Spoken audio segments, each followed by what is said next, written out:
This is the Forge Contractor Alliance podcast. We're thankful that you've joined us for the conversation. I'm here with Josh Eisworth. He runs Ridgeline Roofing and Solar now, I guess. Yeah. That's the proper thing to say. Up here in Prince George, British Columbia, northern Canada.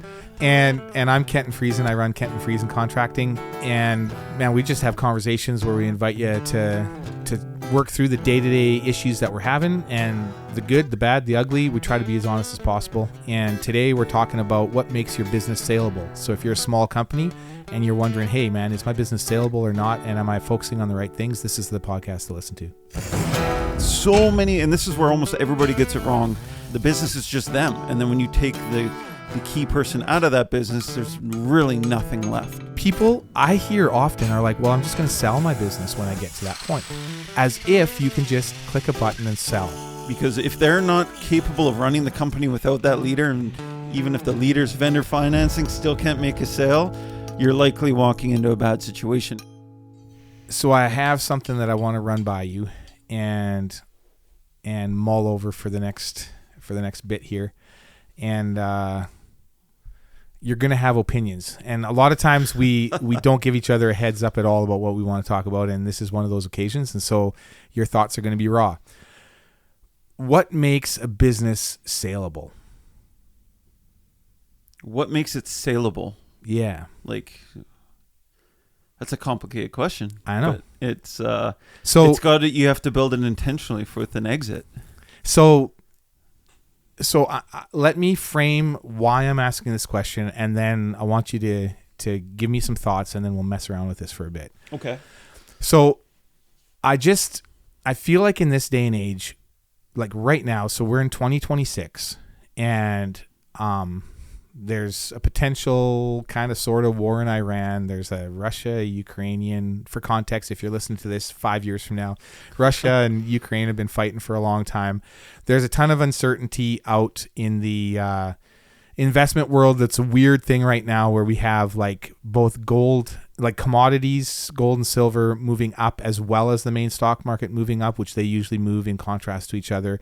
There is just a lot of uncertainty with tariffs right now. Like we're dealing with like weird stuff that way. There's a lot of weird stuff going on in the EU. There's stuff going on in South America. Mexico's going a little crazy right now. Like there's a lot of stuff going on in our world. China's continuing to slowly take over the world. And so the global feeling, there's a lot of uncertainty. Yeah. There's a ton of countries in the Middle East right now where they're encouraging Americans to leave, but America is not helping them leave. It's just wild. It's pretty interesting.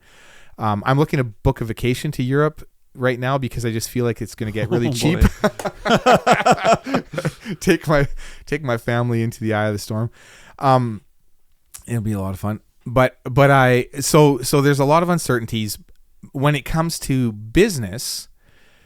Right now, there are more people, because of the demographics of our society in the Western world, in Canada and the States, there's more people looking to exit their businesses in the next 10 years than I think we've ever seen. Yeah. These are people who have spent their lives working at what they do and are staring at their retirement, etc., and are saying, I need to exit, and are trying to figure out how that can look. I believe that succession planning is one of the least natural things that we do in this day and age. I think that in history, it was done unbelievably well through just a lack of options for your offspring. So they just naturally would do what dad did and become extremely good at it. And usually that aptitude is built into them anyways. If your last name was Smith, you probably knew how to swing a hammer, and clank metal. Like that was just how it was, right? And there's a lot of Smiths out there. And so there was a natural succession planning. I think the age of opportunity in the last couple 100 years has really messed with that, so that now you can do so many different things. So succession to your kids is not a guarantee by any means. And anytime that I hear anyone currently saying, well, this is what's going to happen, I'm like, what do your kids think about it? Yeah. In fact, it's unlikely. It's highly unlikely. They're going to dream of something and want to pursue, like, my dad had that idea for me that I would take over his business. Totally. And I was like, no way. Yeah. I didn't know why. You're like, God gave me a middle finger for a reason. No, sorry. No, sorry. That's not honoring. No, but the truth is that we, like, that's just not that's not an expectation at this point. Yeah. Regardless of how many kids you have, etc. So that's not necessarily an option. So then people I hear often are like, well, I'm just going to sell my business when I get to that point. As if you can just click a button and sell. Yeah. And 9 out of 10 businesses don't sell. Or if they do, it's not anything like what the person that built the business over their years expects it to look like. No, it's typically an asset. You're liquidating and selling off assets. Okay. And then maybe your phone number. Okay, so let's talk about this. Is it reasonable to expect to sell your business? And if so, what do you need to do to make it saleable? In my opinion, and I have actually been looking into this a lot lately because I actually, with my dreams of my company, I want to buy other roofing companies. Exactly. Grow my company. Exactly. The number one thing I look for is brand recognition and reputation. And then on top of that is your business, for the most part, self-managing. Is your business, because so many, and this is where almost everybody gets it wrong. They have these financials, they have all these numbers, but the business isn't its own entity, self-functioning. It's their job. Yes. And it's them. The business is just them. And then when you take the key person out of that business, there's really nothing left. You're left with foo-foo dust. Whatever that is. You just go like this, and it blows away because it's really that individual. Yeah, it's all built around the identity of the leader or the founder or whoever it is. And that person is typically heavily invested in their network, in their community, has built all the relationships. Yeah. And especially in trade companies, because a lot of trades deal with, whether it's restoration companies, insurance companies, builders, contractors, you name it. It's all about that relationship. Dude, so when you take the leader out, what do you have left? Yesterday, we have to replace the transmission in my wife's Suburban. Hallelujah. Oh, jeez. $8,000 later, I'm like, oh, this is how it is. It's just got to happen. And so I went to a certain business that I know a certain guy. Yeah. And he wasn't there. And his guy said, no, he just bought such and such a mechanical company because that dude died who ran it and it was a good company. And so you got to find him down there. So I literally I was driving the Suburban and it's not shifting well. And I'm like, oh, okay. So it's another, I had to come all the way down into town, right close to here actually, and stop in. I'm like, TJ, I need you to look at my wife's Suburban. And he's like, all right, we've got you. But it was all his other company was all about him. Now this company that he bought is clearly got an infrastructure, etc. But it's interesting to me. I pursued the individual because I want him to do this work. Yeah. It's going to be his guys, but I want his reputation. I want him. Yeah. And in our town, man, geez, it's like, I pushed back against this for years because I had a company called Sunnyside Roofing, and that's what I ran when I was young. That's where you first hired me. Was totally. And I always mocked people who called their business just by their name. I was just like, why would you do that? It's so self-centered. And I would mock them. But I've come to this realization, and now I run Kenton Freeze and Contracting. And that was very deliberate. Because when I started up Kenton Freeze and Contracting, I was transitioning from, selling the cabinet shop, etc. And I looked at my future. I said, I am not building this company to sell. This is not going to be passed on to my kids unless they pursue it. I have zero expectation of that. And I am doing this because this is my day-to-day gig, and I'm not looking to sell this at the end of the day. Yeah. And so I named it after myself because, frankly, everybody just cares about me with my company. Yeah. It's not about whatever person that I have working with me. It's not about our systems per se. It's about me as an individual. And your reputation and your relationships. And I did not want to grow this company. I did not want to systemize it. I did not want to do these things. I was very, very deliberate about this. But it was a hard reckoning for me. Yeah. Because my instinct was, I'm building something of value, dang it. Yeah. This is worth something. And I had to have this hard, long conversation with myself saying, no, I'm actually not. What I'm doing is building personal relationships with people that I like to do work with. And as long as I am alive and able and want to do this, it will work. And as soon as I shut the door, I'll have like whatever $30,000 worth of tools to sell, and that's the end of the story. And I probably won't sell them. I'll pass them on to my boys to do whatever they want with them, and that's that.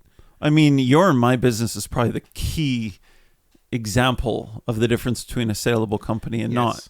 Yes. Because so many, and honestly, every single one of my competitors I've seen in our market that has exited did not sell their company. They shut down their doors. Even the best ones, like Arctic was major here. Yeah, huge He had the name in town. Yes. And it He actually charged the worked highest super prices. good for us because he just stopped answering his phone and told people to call Ridgeline. Yeah. And I feel like I should have bought his phone number off him, or he should have done something there. And before that, Happy Roofing was like, this is before your time. Yeah. But Happy's Roofing owned this town through the biggest heyday of this town. That guy made bucket loads of money. That guy produced and made money, had crews, and he gave it to his son when he retired. Yep. His son ran it into the ground in 2 years. In 2 years, he was literally done. And he called me up, and I was like 20 years old at the time because I pretty much started when Happy retired. And he called me up. I was 20 years old at the time. I'd been running my business for a couple of years. He calls. I get this call, and I'm like, what's going on? He's like, hey, can you come over to and Happy Roofing had it was a big operation. He's like, come over to our warehouse. I came over. There was like scraps of things. Like we're talking vents and like flashing and like step flashing. We're talking like just scraps of things. He's like, hey, do you want this? I'm like, sure. He's like, pennies on the dollar. I'm like, I'm your man. I bought it. That was the end. And we were talking hundreds of dollars, not thousands. That was it. 2 years after. That's wild. It's wild. That's wild. Yeah, no, but we see that all the time. Yeah. Not having a proper succession. I mean, and I think the succession thing is circumstantial. It used to be very common, even in like the family farm and all that, not too distant past that, succession was a big thing. Yeah. It still happens. Even my son is just like, oh, maybe I would like to be you and run your company one day. And I'm like, probably not. But I think your giftings are in other areas. They are. Yeah. But like I've done the opposite of what you've done. Whereas I want to have a self-functioning company that I'm working on and growing. Totally. That is got a huge brand, huge reputation, is profitable. Yeah. And honestly, I get emails from, mainly because of the conferences I go to, from private equity firms saying, hey, let's meet. We want to make an offer for your company. Sure. And I'm like, no, thanks. I don't want to give my customers over to a private equity firm. I never will. Yeah. There's no dollar sign that will ever make up for that. Yeah. Look at WestJet. Yeah. Oh, geez. Perfect example of how private equity destroys a company. Clive Beddoe saved the flight world, and then boom. Yeah. Now, not so much. So, but I mean, you have to be very intentional if you're actually building towards having a company that is saleable. Yeah. To not. Yes. And you got to be profitable. Like you can't sell a company that isn't, clearly successful. Am I right in saying that you need to have that internal discussion at some point to determine who you are? I think you should have an idea of that before you even start. I mean, but to be honest, a lot of people don't. They fall into buying a business and they're not if sure you don't, it's not like it's not too late. You can always pivot and make certain decisions about your long term. Yeah. But yeah, I mean, I think it would be silly of anybody who has a business that they don't have a proper exit strategy. Yeah. That being said, your business will never be sellable, and you can't really work toward unless you did a full. Oh no, I could everything. I could work towards it. Yeah. But it would mean that my day-to-day completely changes. That my focus completely changes.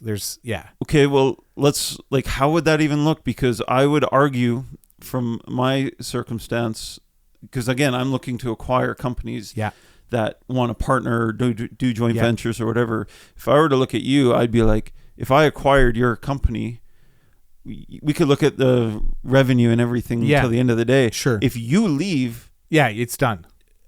All those numbers on the books mean nothing. Yeah, totally. Because your company is built entirely off your relationships and your reputation. It is. And so how would you make your company saleable? If I was to change my focus on that, I would have to systemize and just change my entire approach. Yeah. And so it's possible, but the company would not look the same. Yeah. Like, so you'd be starting from scratch. Let's put it this way. The skeleton that holds my company together right now is me. Yeah.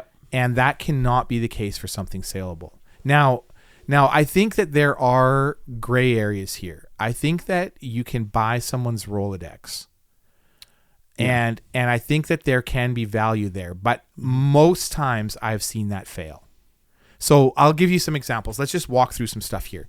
The butchers in this town have had a unique history. There was Rogers Custom Meats that was on First Ave. Yeah. One of the best butchers in town. There was two, basically, Homesteaders and Rogers. Those were our two main butchers. And we're a town of, 100,000-ish we serve. So you can't have unlimited number of butchers. And so these were like storefront butchers that I'm talking about. There's a lot of other guys that cut meat, etc. here because we're a hunting community and farming, etc. But so these guys were storefront, and Trent ran Rogers, and he wanted to retire. He was considered as dinosaur. In fact, he had ads that someone accused him of being a dinosaur. He goes, "Yeah, I am. I'm old fashioned, etc." But Trent was the driving force. He sold it to a couple that came into town. I do not think that they were local. If they were, I certainly had never met them, which, and they were not of the same type of person. Just overall in every way, like everything changed as soon as they bought this company. I used to go there for lunch whenever I was around. I grabbed soup and a sandwich from Rogers. Like, it was a great place to grab lunch on the go. Brink, one of our huge guys here in town, John Brink had a sign on their back of their like counter that said "Save a bowl for John." Like, he literally had lunch there every day. Really? And this new couple took over, and literally, I don't know, 6 months later, it was like shuttered. That was it. Done. Whoa, 6 months. Something like that. So he sold it. I don't know what he sold it for. I don't know the numbers. I didn't know him personally, other than that he would hand me massive slabs of meat across the counter. But other than that, I don't know. I don't know Trent, but it was based on him. Yeah. And so then his key person, who, oh man, I should know her name. I do when I see her. Anyways, his main person that served the customers moved over to Homesteaders. But then Ben Clausen that ran Homesteaders, and I'm going into, the names are irrelevant, except that this is, I want to make a point here. So Ben Clausen, huge community guy, a little bit more systemized with Homesteaders. A little bit more, but still definitely around Ben. He sold it to people that wanted to take over. They ran it into the ground. He took it back over. And this is what happens in these cases, that people will pay a certain amount and the owner will finance the purchase because that's the only way that these guys can get in. And then if they run it to the ground, the owner's left holding the bag. So what do? You come out of retirement and you run your company again because you don't want to lose your value. So he did that, worked for a while on getting somebody else built up to the place, like found a guy that wanted to buy it, had him work with him for a substantial period of time, transitioned over, and they're actually doing pretty well. Really? But Rogers is dead, so they're the only dog in town. Oh. So well, I think it's slightly circumstantial that it worked because it was better planning from Ben's part for sure, but also their main competition, like when you're two dogs in it and all of a sudden now you're only one, so it's a very, very different, So he did it through succession, but not from his kids. He found somebody, brought them on board, vendor financed them, and I think they were even from out of country. Like, I think that it was even part of their sponsorship to come into the country. Like, they came intentionally to do this. I don't quote me on that. I'm not 100% sure on that. Don't quote me. We're on the air, whatever. I'm not privy to that. But whatever the case, it was very intentional takeover, and it appears to be working. Interesting. But still, that is a brand in town that is. Everybody knows Homesteaders. Yes. Citywide. Everybody knows who that is. It is, and it's the only one left in our market. Aside from the grocers who have their deli department, they're the only butcher. Yep. So I would agree with you. That's very circumstantial that he was even able to do that. Yeah. If we take a lot of the small companies that we're talking about, let's go back to companies whose names, like yours is. Yes. I'm going to keep picking on you. Yeah, do it. Let's go. Like your name, Kenton Freezing Contracting. Yeah. If we were to go back to the conversation and be like, yes, I agree, you could, I think you would have a bigger challenge in the Homesteaders example. Absolutely. But I would say, because I made the comment that I'm like, oh, you're basically starting over. where you're not starting over is you have a steady cash flow For sure. coming in, and you've For got, sure. and you could build a transition and exit, but I would argue you would have to fully rebrand. Yes. You would actually have to build a name. And you can't use my acronym because KFC is taken. Not quite. So, but the thing is that, so this is, I've been thinking about this. If I was to sell my company without making changes, the only value that it would have is if someone was basically the same person as me. The same value system, the same capabilities, the basic same way of working with people, because I have a very specific contractor group that I work with that it is really based on rapport, trust, And the a same skill way set. of doing business. And a skill set. And a skill set. Absolutely. Absolutely. Because we're higher end stuff. We treat people a certain way. What my contractors that I work with love about me is that they can send me to a job and I will represent them extremely well because we have the same mentality, right? Like that's the value. Yeah. Even if I botch the job, like I'm not perfect. Even if there's a problem, I will come back to the customer the same way that they come back to a customer. So there's a ton of overlap in value systems. I remember when I was a kid, when I came back to Canada, the day I turned 18, it was like super cold, and I came back to Canada, and I think I've shared this a little bit. I was sleeping on the floor in my sister's apartment and had nothing. It was wild. I had $200 and I was like relying on my sister's generosity. She worked at like that Art Naps Plantland selling plants. Okay. And so it wasn't like she was wealthy. She's just like keeping her kid brother alive while I tried to get a job. I ended up getting a job at Muffin Break baking muffins. And the people at Muffin Break it was a large chain at the time.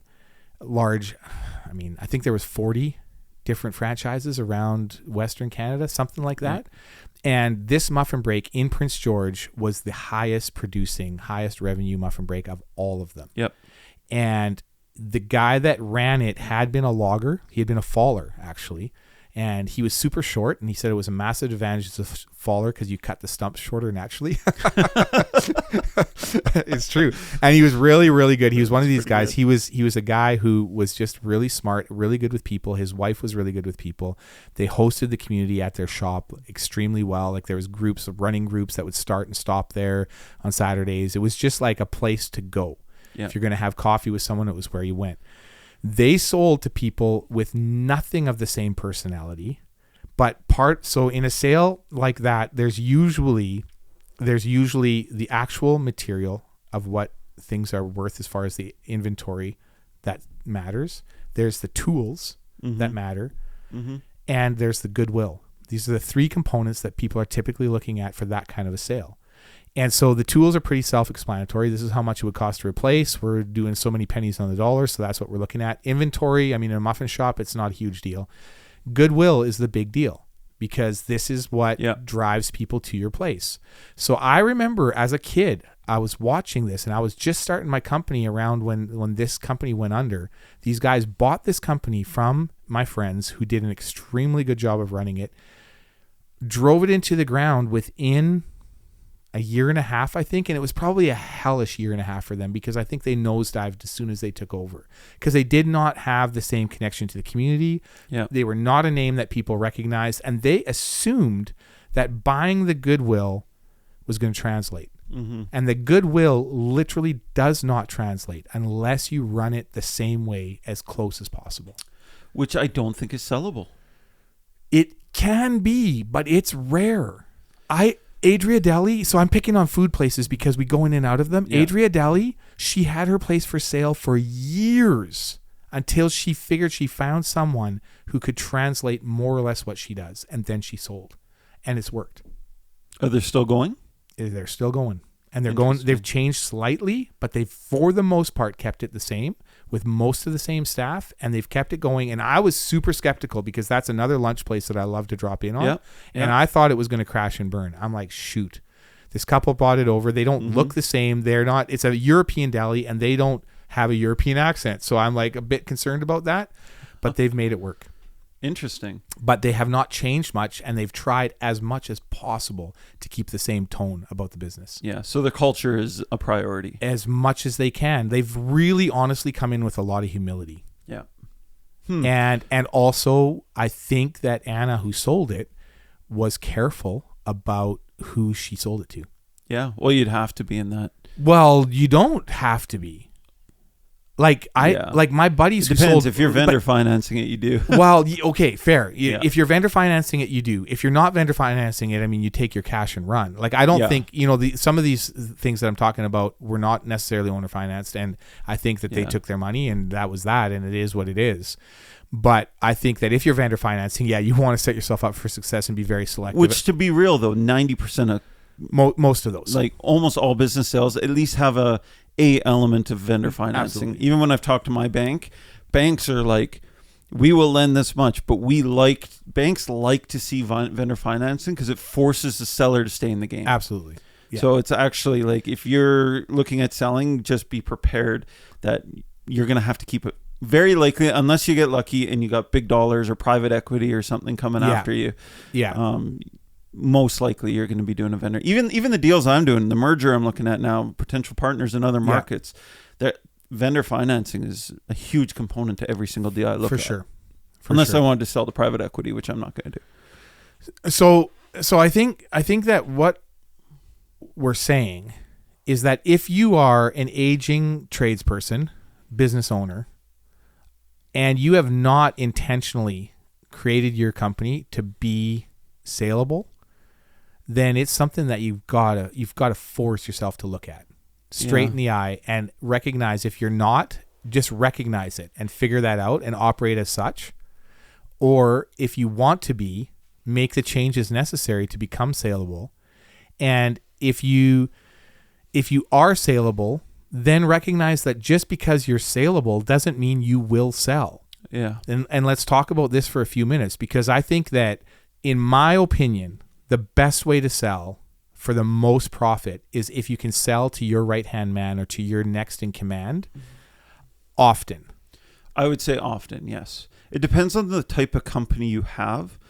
Even I've done sales of some of my shares internally to my partners. Yes. Who have all come from within the company. Yes. So there's absolutely an element of truth to that. If you're looking at general sale, and I think the big breaking point is like, so again, let's use your company and my company, Yes. Ridgeline.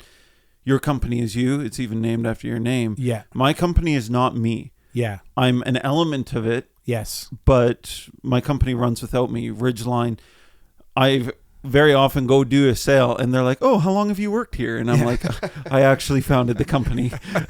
I'm the primary. Oh, wow. Like, I am so disassociated. Like, when people call my company, they're calling Ridgeline. They're not calling Josh Eisler.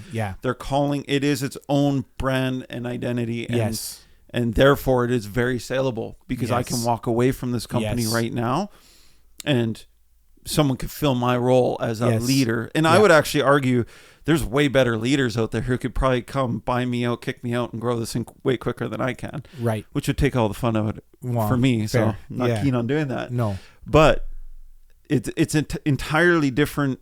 And when you get to that point, now your company is its own self-generating revenue business. Right. That despite the owner, and even when I'm looking at companies, I look at the owner and I'm like, if I were to replace you, how would I do? Yeah. Like, how would your staff react to me? How would your customer base react to me? Yes. And when I'm looking at doing future acquisitions and everything, the first thing I'm going to look at is their team and like have one-on-one interviews with everybody and be like, do we align? Yeah. Like, do you believe in what I'm doing with my company and our future? Because if you don't, either I would need to replace you right away, or this whole deal just doesn't make sense.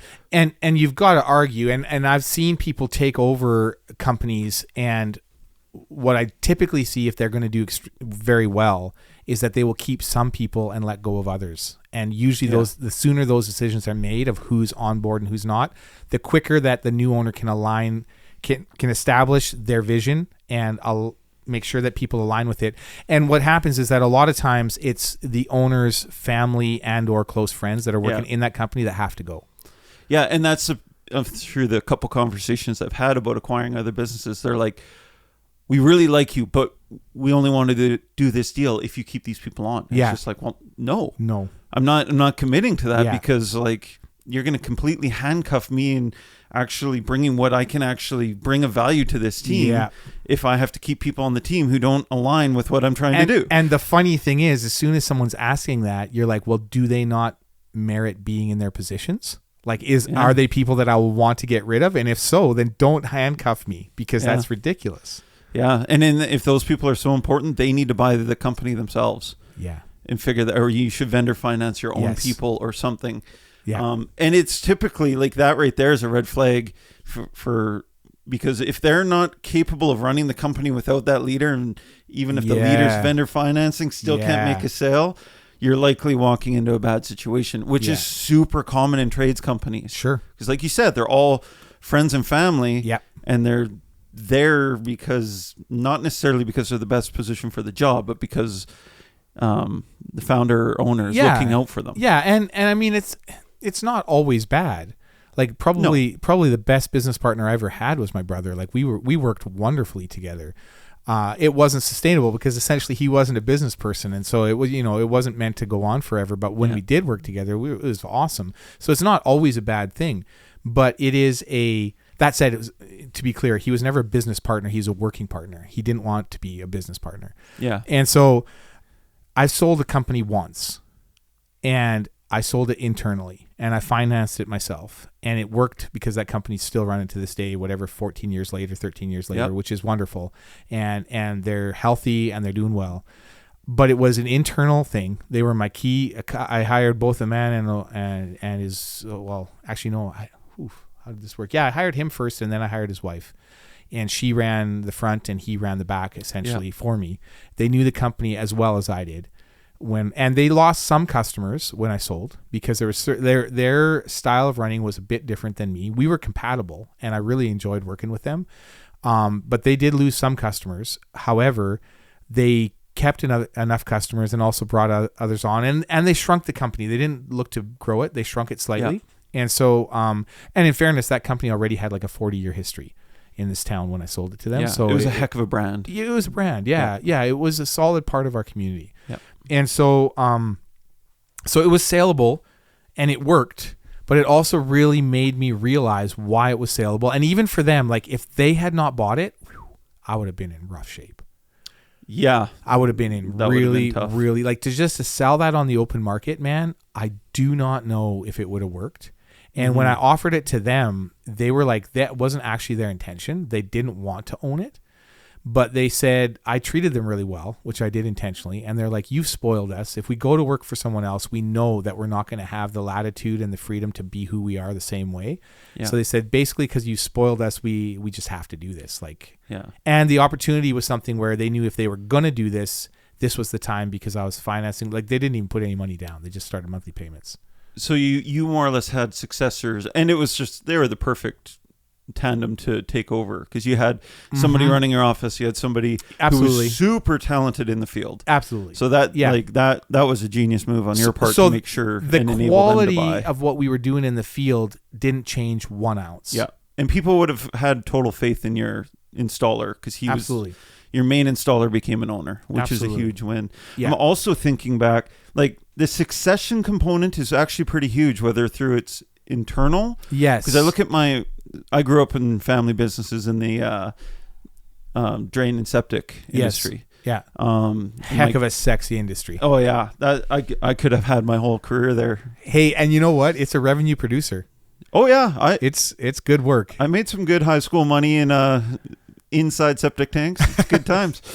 Awesome. But seriously, so like my grandpa, he founded a company and trained up a successor in my uncle. Yeah. And my aunt and uncle, they're another town, and my aunt runs the admin. Yes. My uncle does field work, and they've crushed it. They're dynamite. They're awesome at what they do. Yes. And they bought out, and my grandma, who's in her 80s now, they look after her. because through the sale and the transition, that was a huge win. And how my grandpa saw the talent of my uncle, forced him to actually go get training and out of town, and specialize in things. And he's become the expert in his field. Yeah, he's the best in art. Without a doubt. And that wasn't through his choice, though. That was through my grandpa, the founder of the company, being like, this. It was part of his exit strategy because he sowed into my uncle as a successor. And they now still have a very successful business and are renting their shop off my grandma, and they've created this pretty good retirement situation for my grandma. My grandpa is now passed, but and then my dad, when he sold his company, he owned Roto-Rooter, which is a franchise in the drain and sewer industry. He sold his house and sold his business to an employee. And he had to vendor finance him. And it was an employee who was with him for quite a while. And I think it was like 18 years ago or something. And it worked. Yeah, he's just shutting it down now to retire. He did not have an exit strategy. And interesting. Just closing his doors. So he's just going to close it. Or has he already? I'm not sure where that's at right now, but I think he's a very different guy. But he was a guy who was in the field, and with a franchise, it's a little bit easier to sell because you're selling the name and the phone number. And to be clear, the field is the septic field. Sorry. True. It is true. That was waiting to be said. Yeah, it's fascinating. And that's a really good point, is that he bought the company. So a company that was clearly saleable to some degree if set up correctly.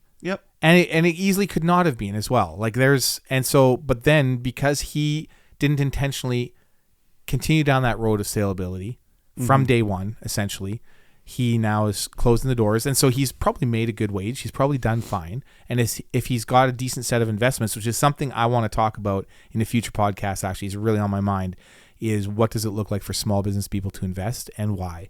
I really have that on my head these days. Yeah, I should probably listen. Maybe I'll just listen during that episode.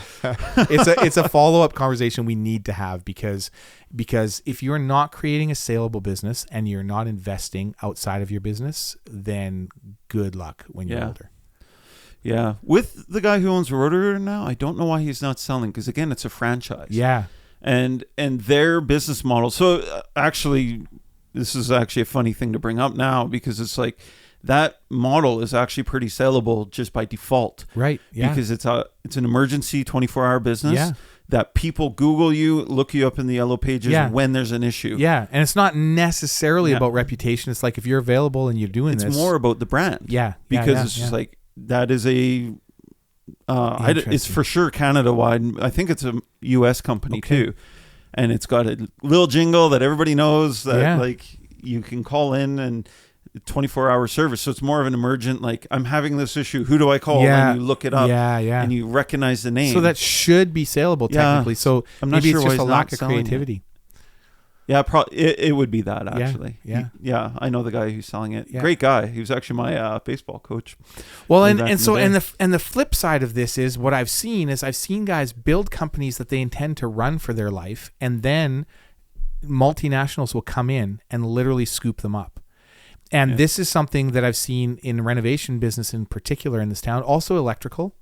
I've seen one guy, he was like in his early 40s, that started his company fairly young, and built up a pretty strong company, had a multinational electrical company. He had connections in the right places with the right industries. And this multinational just came in and scooped him up. And literally, he had more money than he knew what to do with in his early 40s. And actually, I felt bad for him, because he literally didn't know what to do. He was just kind of like, I met him one day at the deli, and I'm like, dude, how's it going? He's like, great. I'm like, what are you doing these days? He goes, really not much. And I'm like, how's that going for you? He's like, not great. And I'm like, okay, that's just strange. But like, he just, the deal was too good to pass up. And so he took it. And it was not owner financed, because he had a good gig going on, and he had the right connections, and what he had opened the door. So I think, and this is a key thing, like, if you have connections with mines, with pipelines, with like these big industries that run by relationship, but not specifically individual relationship, more company relationship. Yeah.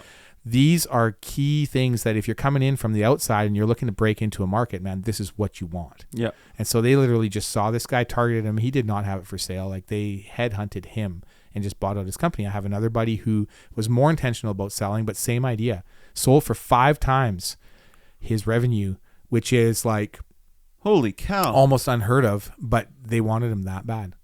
And so, and he was also fairly young. Yeah, I think he was late 30s, early 40s. So it happens. It happens. But these guys built good brands and made good connections that were bigger than them personally. And when I'm assuming the buyout had something to do with them staying in the company for a while. Yeah, the one in particular, the electrical, maybe, but it was shorter. Yeah, pretty short. The other one was longer. Yeah. And so that can happen, but that comes from an intentionality of systemizing and making the right relationships and owning your place geographically to such a degree that the value is just simply there. Yeah, that does make sense. And I mean, I would argue that if someone was trying to expand in the metal roofing industry across Western Canada, I would probably have a conversation with them. Mm-hmm. Anything else than that, I can't see me being headhunted at all. But if they were someone that's trying to corner that market across Western Canada, we would probably have a conversation. Yeah, I could see that because that's where your clientele is. And there would be value because my phone rings. Yeah. And so, but short of that, yeah. It's a very specialized thing you're doing there, though. It is. So. And so, but yeah, I don't predict that. I don't foresee that. It would be shocking. I would take it, but it would be shocking. Yeah. No, and so that makes sense. It's a big challenge though, but it is something that I think everybody should be focusing on, and it should be a part of their long-term strategies. Like, what's your succession or exit or sale plan? Because it is a shame that we see so many decades-old companies, dude, I hate it, go under. I hate it. You know, like when I drive by Rogers right now, and we're talking out of our industry just because then we can use names. Yeah. But when we drive by Rogers Custom Meats now, and it's just an empty, it still hasn't released because actually the property was horrible, and so like it's not a good storefront place. It's an awkward location, really. Really is. The parking's terrible. In fact, we'd always have to make sure we didn't get like run over. The kids always had to exit off the one side of the car because, and that said, they knew our kids by name in there, which was pretty awesome.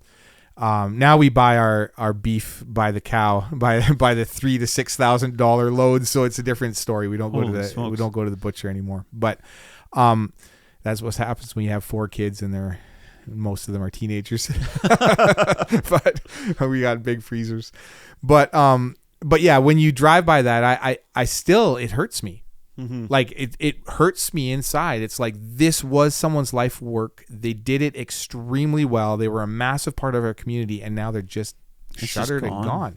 And for them personally, not a big deal. Like when Northern Hardware went under, which was like the key old school hardware store right downtown. Yeah, it was going under, and they were closing their doors. For a variety of reasons, they blamed online shopping, which I think really was correct because they were very niche. They had weird things that nobody stocked in town, and when people could get that online, then slowly they, went under. And it was multi-generational. So I remember walking into the back office when they were closing, when they were selling everything out, and talking to one of their key managers and being like, "Man, this must suck for you." And he goes, "No, man, this is great. I get to go fishing." And I'm like, okay. That's fine, but I talked to people in the community, and people really miss the Northern Bee in there. I personally really miss it. It was dusty. It smelled like oldness, and it was just like, and you'd go in there when you wanted something weird, and you'd talk to the guy and one of the guys at the counter, and they were all kind of quirky, kind of like borderline nerds about tools and like screws and like just weird stuff, and they'd be like, "Oh yeah, we've got that," and they'd take me to some dusty corner, and I'd walk out with what I need. Would you say was the Northern like one of the staple companies in our community? I mean, for a visibility standpoint, I mean, it took up like half a city block right downtown, and like it was huge building, red building. Christmas time, you'd go in there for like just grabbing a little bit of decorations not because it was cheaper, just because it was different, cool. See what's funny about the Northern? I know absolutely all about it, but I don't think I ever stepped in that building once in my life. Oh, interesting. Yeah. Really? No need to. Oh, dude, it sticks in your nostrils. Yeah. It's like, I'm sure it would have. yeah. Yeah. And they just shut her down. Like, it was not, it's weird because it was 3 stories. They sold furniture on the top, bicycles in the basement, like, and then main hardware stuff in the main floor. And, wow. And like quirky stuff, man, that they had. Like, if you wanted to go gold panning, you'd go in there and grab your stuff. If you wanted to, like, ice fishing, you know, like, it just had, that was the place to go. Man, that's crazy. And so I think what we're saying is, if you've got something that's meaningful to your community, figure it out. Like, not just for you, but for your community. Figure out if there's a way to keep it going, man. It's huge. Yeah. It means something. Yeah. Well, and I do think succession and not typically, I think the family succession thing is kind of, like, if you have a very specific case, sure. But look internally. Yeah. Like, absolutely. If you're a few years out and you know you want to exit in the near future. Yeah. Bring in a successor. Have a conversation. Train them up. Have them. Because then you can even vendor finance and support them long term and get a little something for your lifelong effort or however long you've been growing and building your company. Yeah. And it's like, this is the fabric of our communities. Like, this is the stuff that, you know, like, small business supports the sports teams, supports the church camps, supports the churches, supports the United Way, the Spirit of the North, like the healthcare foundations. Like, you don't get a cancer lodge without the families, business communities, like, sponsoring it. You don't get the value added stuff in your community. I mean, even our rinks that our hockey teams play on, like, these are all sponsored by companies that are part of the fabric of who we are. And if there is no ability to sail them, and you know, and it's funny, I feel like a bit of a hypocrite saying this, but in fairness, I see my contribution to my community as being quite personal, and it's extended through my company, but I intend to still be around after I'm not running my business anymore and still contribute in the same ways, just not on the business side. Just different. Yeah. Yeah. Yeah. And that being said, you also did have a successful sale. Sure did. So yeah, you betcha. Yeah. There's always that. No, there's that. So yeah, no, it's a good conversation. All right. Happy selling.